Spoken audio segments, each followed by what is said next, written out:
Before we start this chapter review video, I think it's important if I come clean to you guys. This is gonna be hard to say, and I still don't know if I should actually say it, but I am Chainsaw Man. What's up, guys, and welcome back to another chilling chapter review of Chainsaw Man on a Tuesday. That alliteration may not have been great, but chapter 134 of Chainsaw Man is certainly a contender for one of Fujimoto's best chapters yet. Not only did we receive answers about the origin of fake Chainsaw Man, we also got to see development of the Justice Devil as a potential supervillain, as well as one of the best Denji moments in Chainsaw Man history. But before we get into all of that, remember to like this video and subscribe to my channel if you like this kind of content. My end of the year goal is 5,000 subscribers, but with all of your help, I could see us hitting 4,000 subscribers pretty soon too. Thank you guys so much for your support. Now let's take a look at Fujimoto's newest masterpiece, Chainsaw Man chapter 134. Today's chapter started off fairly nonchalant, at least in comparison to the whirlwind we've witnessed over the past few chapters, but make no mistake, I think these first few pages of Denji walking home from school are incredibly important. I would consider these pages the confliction of Denji, because it's in these moments that he finally gets a bigger picture at the negative effect Chainsaw Man is having on society. This says a lot about society. Dare I say, he's finally starting to agree with Yoshida. When Denji overhears the TV or those girls talking about all the buzz surrounding Chainsaw Man, he just seems totally burned out and disinterested. It's almost like Denji wants nothing to do with any of the drama and controversy, he just wants to kick ass and get showered in love and attention. I mean, hey bro, who could blame you? This is further supported later in the chapter by Denji getting angry when fake Chainsaw Man was spreading the prerogative that he fights for some greater purpose when that couldn't be further from the truth. So when Denji tells Naruto that he's gonna stop being Chainsaw Man, it shows that even though he may come off as a total moron sometimes, he actually does possess some critical thinking abilities. Even after being grilled by Naruto about if this is what he really wants, he overall still comes to a mature conclusion that nothing could beat a normal life with Naruto and the dogs. It wasn't until Denji saw that his identity was stolen on live TV that he finally cracked, but I want to put a pin in Denji's reaction to this to save for later in the video. Right now I want to shift my focus towards fake Chainsaw Man and the Justice Devil's involvement with everything that's going on right now. It's funny to think that the true culprit behind the appearance of fake Chainsaw Man can finally be narrowed down to the powers of the Justice Devil. So for all of the Yoshida octopus camouflage or Cthulhu theorists, it's time we finally hold on to that massive L. That said, in retrospect, it kind of makes sense for writing purposes that the Justice Devil is responsible for the appearance of fake Saw Man. There are a lot of moving parts and mysteries surrounding Chainsaw Man Part 2 right now, and it just feels like that's a lot to pull together without at least some of them having to do with each other. And we've known for a while now that the Justice Devil was gonna have to come back into the story at some point, ever since Yuko mentioned that the Justice Devil was still hiding out at 4th East High School. But this actually brings up another huge point.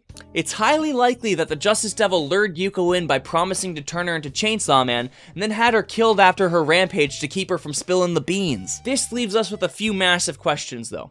What is it that the Justice Devil wants? Why is the Justice Devil creating fake Sawmen?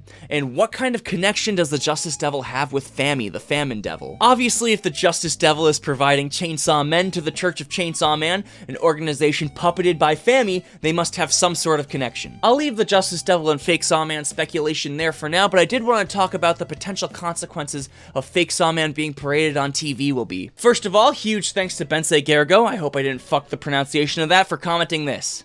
Assuming that Asa and Yoru were watching TV when this reveal happened, there's now a new face for Yoru to scheme against in her pursuit of Chainsaw Man. But I'm more curious about what Yoshida is gonna do. Will he tell Denji to go back to being Chainsaw Man now that no matter what he does to keep the peace, there's still gonna be a figurehead behind the chaos? I don't really know, but I'm assuming he isn't just gonna sit by idle and watch as the Chainsaw Man Church undoes all of his hard work. I'm just imagining Haruka Isayumi at school the next day and he just closes his locker and Yoshida's standing right there and says, "Sup, you little bitch." Funny enough though, this might be a big enough conundrum to finally get Yoshida and Denji working together again. But now I want to bring everything back to Denji again, seeing as I truly believe that this is his best chapter so far. I know I said the exact same thing last week, but Fujimoto continues to outdo himself with his portrayal of Denji. At a time where Denji seems to be having a bit of an identity crisis already, i.e. only living to support Naruto and kick ass as Chainsaw Man, to have someone come on TV pretending to be you and give out false information about who you are and what you stand for completely broke Denji. And it's not like he can just kick down the door on live TV and proclaim, "I'm the real Chainsaw Man," because that would mean certain death for Nayuta. So all he can do is sit there and cry in anguish. I also think it's incredibly powerful to have Denji, who's supposed to be the strong older brother character,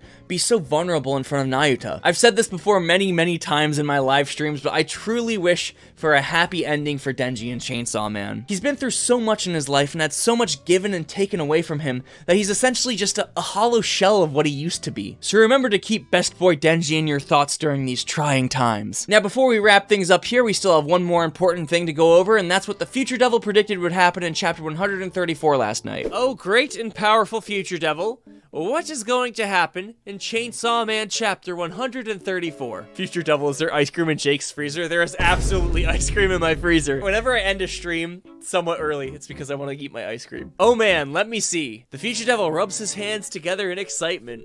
Ah yes, Chainsaw Man chapter 134. You know that girl from the Public Safety Devil Hunter unit, Makima? Well, you're gonna get a very interesting look at her. Now, boys, you heard it here first. I feel like this is a theory that is so out there that if we do get any Makima in tomorrow's chapter, we're not gonna get dick from Makima, but if we do, I'll eat the Crocs. My trusty pair of Crocs will stay safe for now, seeing as there wasn't any Makima in today's chapter of Chainsaw Man, but I'm greatly looking forward to the day where the Future Devil calls a crazy prediction and it turns out to be right. That's about all for today's chapter review video, but I highly recommend you check out this video I put out over the past weekend. That's going to be popping up on your screens right about now, but thank you guys so much for watching. Remember, there's going to be no new chapter of Chainsaw Man next week, but keep your eyes peeled for other fun live streams and videos I'm going to be putting out between now and then. Bye-bye now.